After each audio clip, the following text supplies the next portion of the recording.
पंजाबी फिल्मों की first lady अंजुमन बहुत सी कहानियों का मजमूआ है, बल्कि उनकी अलफ लैलवी दास्तान सुनाने बैठे तो कई किताबें लिखी जा सकती हैं। आज की वीडियो में जो मुख्तसर कहानी मैं आपको सुनाने लगा हूँ, ये भी कई रिसालों और किताबों में लिखी जा चुकी है कि अंजुमन को खबरों में रहना और स्क्रीन पर जिंदा रहने का फन आता था। अभी तक बहुत से राजदार ऐसे जिंदा हैं जिन्होंने अंजम से अंजुमन को जन्म लेते देखा, और अंजुमन को फर्स्ट लेडी बनाने वालों के भी किस्से कहानियां आंखों देखे वाक़यात याद हैं उन्हें। अंजुमन फिल्मी दुनिया के अदाब और कल्चर के मुताबिक तरक्की की मनाजिल तय करती रहीं और नजरिया ज़रूरत के तहत उन्होंने कई लोगों को बावर कराया कि वो उनकी पहली मोहब्बत हैं।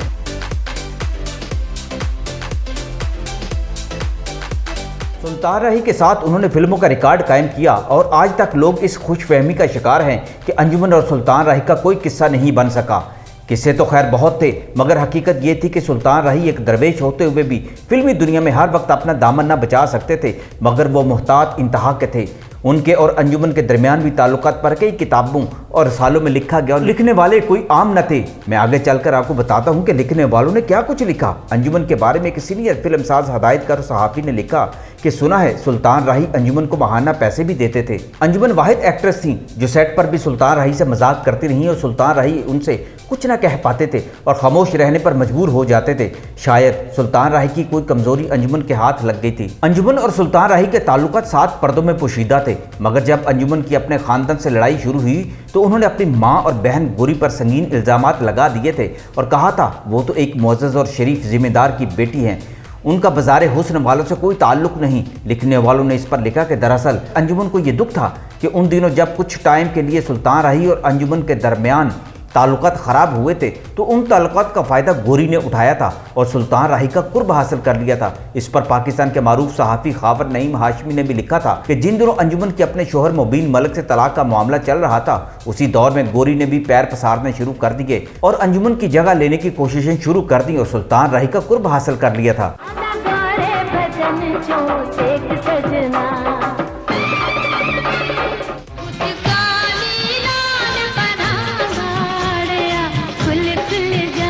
सुल्तान राही और अंजुमन के दरमियान मोहब्बतों भरे ताल्लुकात कब शुरू हुए, इस बारे में मेरे मेंटोर और उस्ताद मशहूर फिल्मी सहाफ़ी और कई फिल्मों के खालिक अली सुफियान अफाकी साहब ने बहुत कुछ लिखा था। अफाकी साहब सुल्तान राही मरहूम के काफ़ी करीब थे और सुल्तान राही अपनी ज़िंदगी के कई वाक़यात उनसे शेयर करते थे। एक बार तो सुल्तान राही के घर में अफाकी साहब की इमामत में नमाज भी पढ़ी गई। अफाकी साहब ने इस पर लिखा था कि 1981 में शेर खां फिल्म जो रिलीज़ हुई थी उसकी भी एक कहानी थी। शेर खां पंजाबी की एक हंगामा खेज और इंतहाई कामयाब फिल्म साबित हुई थी। नुमाइश के साथ ही मुल्क भर में उसने कामयाबी के झंडे गाड़ दिए थे।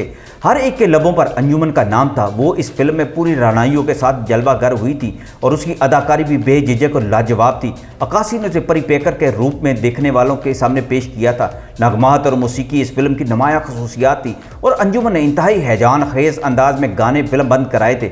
मजमूई तौर पर यह काबिल दीद और खूबसूरत फिल्म थी जिसकी सबसे खूबसूरती खुद अंजुमन थी। शेर खान ने सही मायनों में अंजुमन को फिल्म बीनों से मुतारफ कराया और यही वो फिल्म है जिसने अंजुमन को ना सिर्फ कामयाब हीरोइन बना दिया बल्कि सुपरस्टार बना दिया था।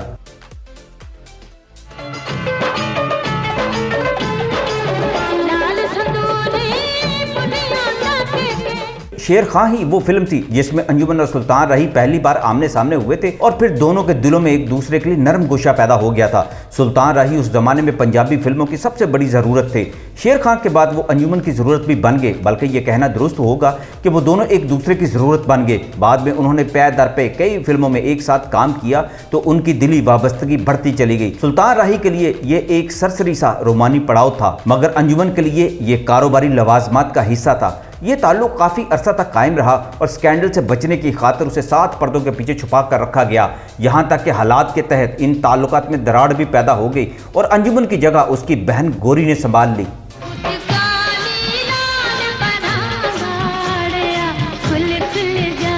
अफाकी साहब ने इस पर लिखा है, अंजुमन और सुल्तान राही के बाहमी ताल्लुकात में दरार पड़ गई, वो इसका सबब कोई और नहीं खुद अंजुमन की बहन गोरी थी। गोरी को आगे बढ़ाने और फिल्मों में नुमाया काम दिलाने में सुल्तान राही की कोशिशों का भी दखल था। ये भी मुमकिन है कि अंजुमन और सुल्तान राही इतने अरसे तक एक दूसरे के साथ काम करने की बिना पर उकताहट और यकसानियत महसूस करने लगे होंगे, या फिर गोरी ने अंजुमन के साथ ख़ानदानी ताल्लुकात ख़राब हो जाने के बाद उसे नीचा दिखाने के लिए सुल्तान राही को बतौर ख़ास अपनी जानब माइल करने की कोशिश की हो। गोरी के लिए सुल्तान राही की दोस्ती हर सूरत में मुनाफा बख्श थी। सुल्तान राही के जरिए वो फिल्म में अच्छे किरदार हासिल कर सकती थी। इसके साथ ही वो अंजुमन को भी चैलेंज कर सकती थी। गोरी ने इस मकसद को हासिल करने के लिए एड़ी चोटी का जोर लगाया था। वो सुल्तान राही को अपनी तरफ माइल करने में तो कामयाब हो गई, मगर अंजुमन के मुकाबले में कोई पोजीशन हासिल ना कर सकी। अंजुमन इतने साल गुजरने के बावजूद आज भी पंजाबी फिल्मों की फर्स्ट लेडी है। लेकिन इस बारे में एक और राय भी कायम की जाती है कि अगर सुल्तान राही का कत्ल ना होता और गोरी को मुसलसल सुल्तान राही के साथ फिल्मों में काम करना पड़ता तो शायद गोरी अंजुमन की जगह फर्स्ट लेडी बन जाती।